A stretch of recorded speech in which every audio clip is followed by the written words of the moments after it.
Hey everybody, welcome back to the channel. Got another exciting budget 12-volt lithium iron phosphate test, teardown, and review for you today. This time from DEEPOWER. It is their Group 24 size format lithium iron phosphate battery.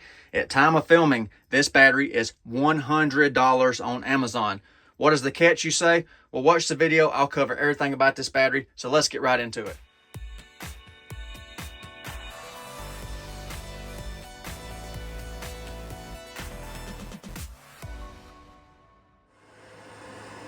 Getting the DEEPOWER battery topped off for its capacity pull, so almost completely full. So after coming off the charger, the DEEPOWER is resting at 13.83 volts. So it's got a little voltage or capacity indicator on top. So let me get the light here. I'm gonna see what it's showing compared to the meter right here. So let me get you a little shot of this. It's showing 13.7 volts. We're showing 13.82 on the meter. So I've got the DEEPOWER battery connected to the capacity tester. The same setup I always use. Energy meter's been cleared out. We're at 13.78 volts still. Turn the inverter on. All right, the inverter is on and stabilized. Now I will initiate the load, which is got a 36 volt charger here. So we should be 450-ish watts on this pull down. And we're looking for 1280 watt hours out of this DEEPOWER battery. All right, coming up on the halfway mark, estimated halfway mark on the capacity run on the DEEPOWER. 639 watt hours, still at 12.8 volts under 34 amp load. There we go, halfway, 640. All right, looks like the little DEEPOWER is gonna make its rated capacity. We're about to roll over the 1280 watt hour mark. So film it live as we roll over. There we go, 1280 watt hours out of the DEEPOWER. So we have met its rated capacity. See how much more it's got in it. So we're fixing to drop out on the DEEPOWER. So we'll see if the inverter or the BMS drops out first. 1319 watt hours so far. There it went. The inverter dropped off on low voltage. So the DEEPOWER delivered 1320 watt hours. Wow, that's about 103. I'll have you a calculation right here. So what do you get when you purchase a DEEPOWER Group 24 battery? Well, of course, you get the battery, you get sets of terminal bolts, and they even give you some crimp plugs right there so you make up some battery cables, some terminations to connect this battery, and a little basic user manual. I'll go over that more in just a second. You get a little display up top right here to show your voltages and things like that. So, you know, quite convenient to have that. Then the user manual on this one is very basic, just one pager right here, gives you all your specs right here. I will pause this screen so you can read through all the specifications. And then the instructions are, pretty straightforward. And this battery is also indicating high and low temperature protection on the manual and on the advertisements from VeloTek, the vendor that sells this battery. So we'll see what, if we got any surprises inside. So give me a few minutes and I will crack it open. We'll take a look at it. All right, so I've got the lid most of the way off of the DEEPOWER. I saved the last little bit of glue for you because I always like to show you the exact same thing I'm seeing at the exact time. So I'll finish cracking the lid off on this DEEPOWER right here, and we'll see what we got going on down in here. So I'll get the lid the rest of the way cracked off there. Well, the whole case and the whole battery pack assembly's coming out, and I don't like the way them wires are looking right off the bat. So let me get everything moved around for you so you can look better, and we'll check it out. Let me spin it around right here. We can get a little bit better view of the wires situation right there. Those are tiny little wires, tiny little 10 gauge wires. And I don't know what's going on with that one right there. The jacket's all messed up on it right there. So we got two little tiny 10 gauges on the positive and two little tiny 10 gauges on the negative with the big glob of polyurethane sealant right there, and it looks like each wire has got its own little terminal. So instead of putting them together in one terminal, they had two individual crimp lugs and put under there. I will look further into that in just a second, but let me take all this apart right here, and then we'll pull the whole pack out since it's already just loose sitting in there. And we do have a bead of sealant around the display on this battery.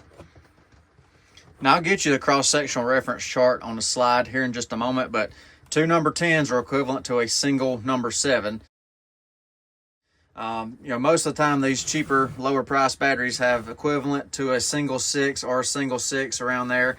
And I've run across some of the lower price ones that have a single 7. So this would be equivalent to a single 7. Not the best.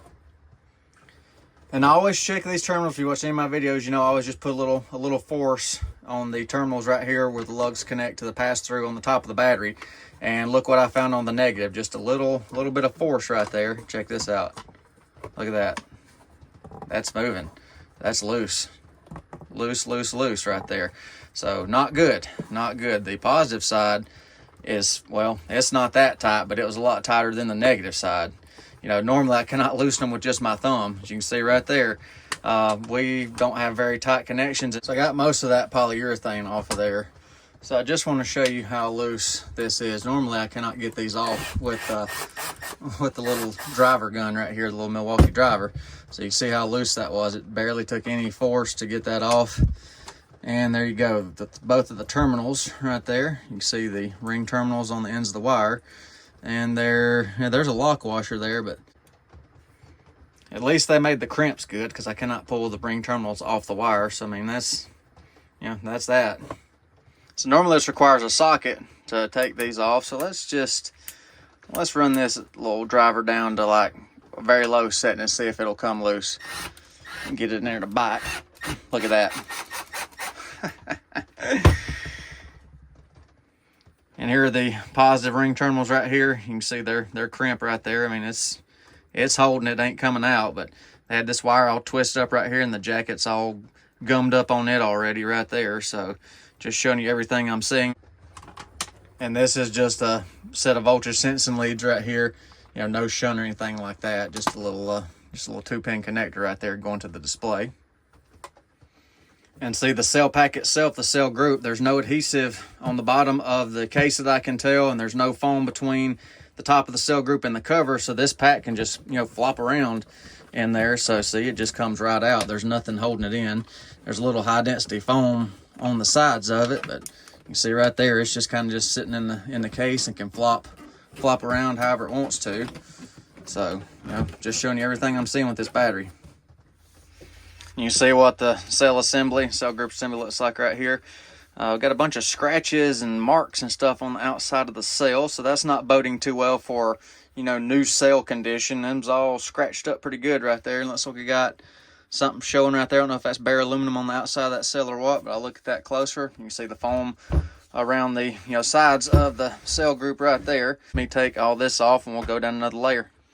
All right, and here's the cell group without the shrink wrap on it. You can see the cells right here. They look kind of rough. See right there, we're missing parts of the external jacket or external coating on the cells, the wrap. So we can see bare aluminum right there. You can see all kinds of glue marks and things right there. Sneaking suspicion that these are recycled cells. You can see how beat up and scratched they are. And that's a dead giveaway. Normally, visually, you can tell if a cell is used by, you know, any kind of, you know, repurposing, remanufacturing defects and things like that. Like you can see the glue side right here where something was glued to this in its former life. You see all the scratches right here on the side of it. Look right here where it's been rubbed right there. Kind of a rough looking cell group compared to what I'm used to seeing. So let me flip you over here to the other side. You can see more what I'm talking about right there. You can see that these were glued down into something completely different. You know, they are rough. Look at that. So I don't know if these would be even B grade. So I'll run the numbers on it. But this is just a rough looking pack. I don't know if I've seen one this bad since that one about this time last year that I did a video on that had all kind of shavings. At least this one ain't got no shavings, but you can tell these are not new cells in this battery. No name BMS right there. Never have seen that brand right there. I'll try to find you some information right there on it. Are we even tight right here? And we got some, you know, this one's just rough overall. I mean, I don't know what to tell you on that. I'm not liking it too much. And there's a close-up of the flat relief window. There's the bulging relief window right there. You see everything's bulging down there on its seal. And here's some cell data right here. Try to get you a clean shot of that best I can. And one of the other cells. And we got capacity marks of 106.8 on these. So running the codes through my usual QR scanner. indicating the production date on these are April of 2022. So more than likely, these are used, repurposed, recycled, etc. cells. So we do have a NTC sensor right here. They are claiming low and high temp protection.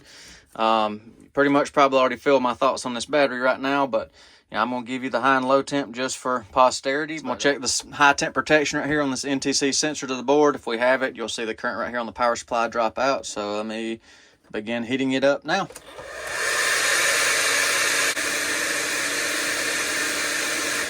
All right, we do have functioning high temp protection.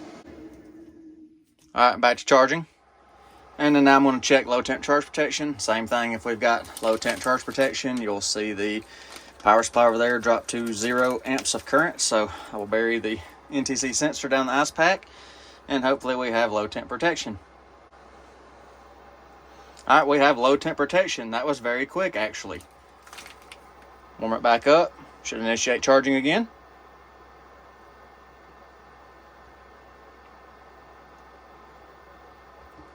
All right, back to charging. So I'm going to share my final thoughts on the DEEPOWER Group 24 12.8 volt 100 amp hour lithium iron phosphate battery. Hopefully I demonstrated all the inadequacies of this battery. I mean, that right there should be enough to scare you off. I strongly advise against this battery. I've not seen a battery in this rough shape, this bad, in at least a year. And this I don't know if this ties the other battery I found last year that was rough, or if this one beats it as far as the roughest battery that I've seen. Tiny little wires, apparently used cells, apparently a couple 2 or 3 year old cells. You can see it's got so much going against it. Yeah, it's got low temp and high temp charge protection. That doesn't matter when the rest of the battery is as rough shape and a small wire, loose connections, everything that this one has. Now, another thing, I'll put a link in the description if you want to look into this battery. And you'll see what I'm talking about. There's the price game with this thing too.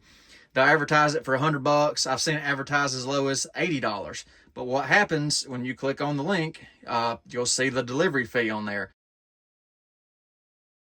So trying to lure you in with a low price and then add the delivery fee on, and then with that low price, you're kind of getting that.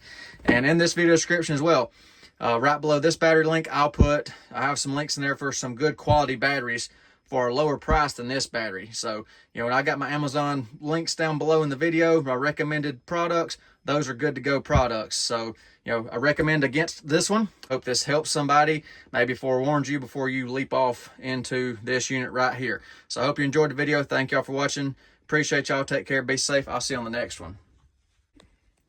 And special thanks to DEEPOWER for providing a sample for today's video so I can show everybody how your battery's made. Y'all got some room for improvement. I hope you can improve this battery. Thank you.